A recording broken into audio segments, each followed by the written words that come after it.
Chers frères et sœurs dans le Christ, après 34 semaines de temps ordinaire à Nicée, nous sommes aujourd'hui le premier dimanche de l'Avent, année A. Ça veut dire, nous venons de commencer une nouvelle année liturgique que nous appelons l'année A. Et dans cette année A, nous commençons avec un défi à relever. Le défi à relever, c'est l'arrivée du Messie, l'arrivée du Christ, que l'Église a décidé de commémorer le 25 décembre. Ce qui est sûr et certain, c'est ce que le Christ ne naîtra pas le 25 décembre 2022. La naissance du Christ a déjà eu lieu il y a 2000 ans.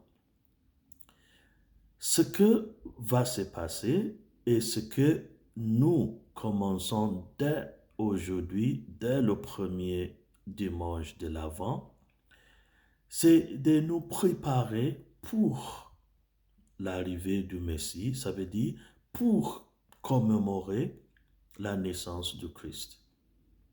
Ce qu'il importe, c'est le fait que notre première lecture nous a dit ce qui devrait avoir lieu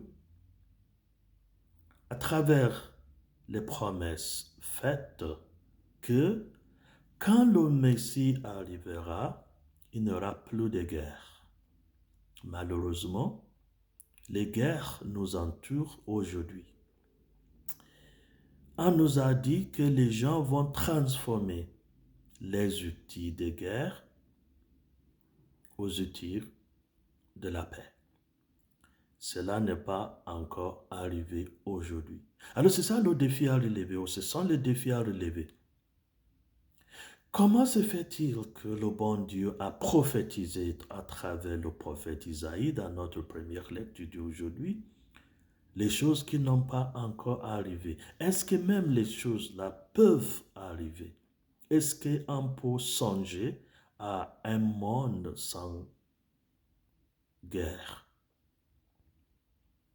Alors le problème qui se pose n'est pas l'impossibilité de la réalisation des promesses de Dieu, de la prophétie d'Isaïe, mais on a toujours un empêchement. Et c'est à cet empêchement, ou bien pour relever le défi de l'empêchement, que l'Église nous a dédié ce que moi j'appelle le voyage vers la naissance du Christ. Ça veut dire le voyage vers Noël. Oui, en réalité, étymologiquement, Adventus veut dire arriver, ça veut dire nous attendons l'arrivée du Christ, du Messie, mais ça nous donne l'idée d'un voyage, un déplacement. Ça veut dire ce que le prophète Isaïe nous dit dans la première lecture, il a dit ça dans le contexte futur.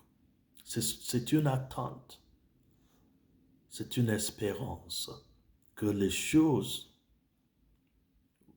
seront différentes, que le Christ, à son arrivée, on n'aura plus de guerre sur la terre.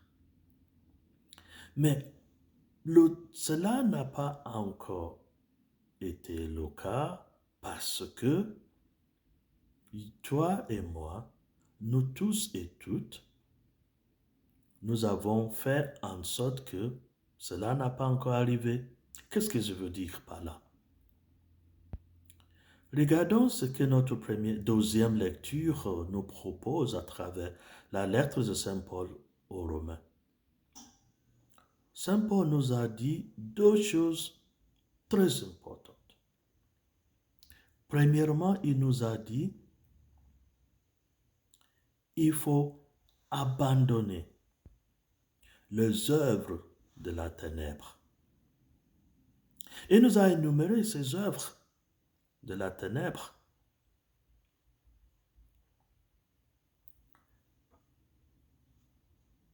Les fornications, les adultères, la haine, la compétition inutile, ainsi de suite. Alors, la deuxième lecture nous dit qu'est-ce que veut dire les œuvres de la ténèbre.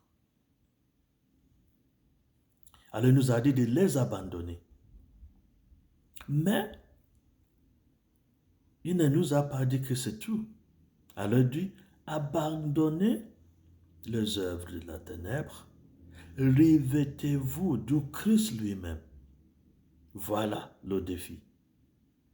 Si nous n'abandonnons pas les œuvres de la ténèbre, on n'aura jamais de la paix sur la terre. La paix anticipée et prophétisée va continuer à nous éluder, mais le moment où nous décidions de devenir autre Christ, voilà, le processus de transformation en Christ, c'est là qui va garantir que la paix sera de nôtre. Alors, c'est un voyage. L'avant, c'est une période de voyage. Et le voyage, là, c'est un voyage de transformation. C'est une période que nous allons utiliser pour faire le pont, faire la transition, au contraire, de l'œuvre des ténèbres à l'incarnation de Dieu, de devenir de Dieu, nous tous, nous toutes. Qu'est-ce que cela veut dire? Ça veut dire que comme le Christ a pris chair pour être l'un de nôtres, c'est à notre tour d'être divinisé, de devenir Dieu, devenir autre Christ. Et c'est ça qui va arriver le moment où nous décidions d'abandonner les œuvres de la ténèbre pour les remplacer avec les œuvres de la lumière pour devenir comme Christ lui-même. Mais ce qui est sûr, c'est que l'être humain ne manque pas de son libre arbitre.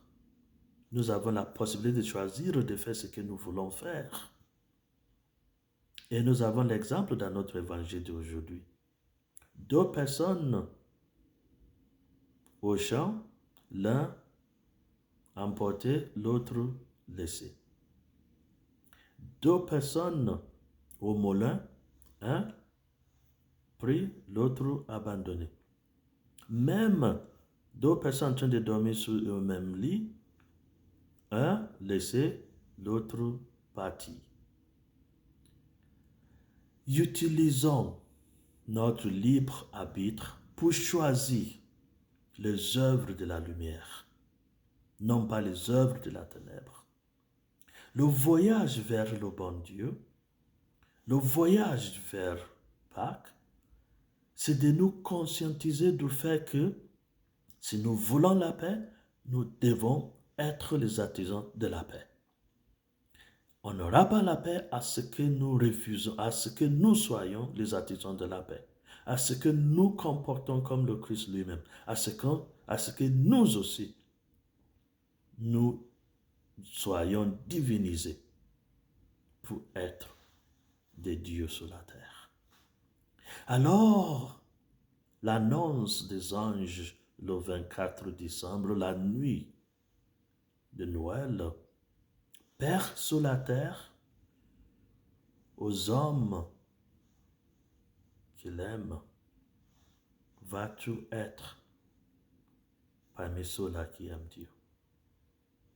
Que Dieu fait en sorte que nous tous et toutes soyons transformés à des dieux, à des déesses, pour être l'incarnation de Dieu sur la terre.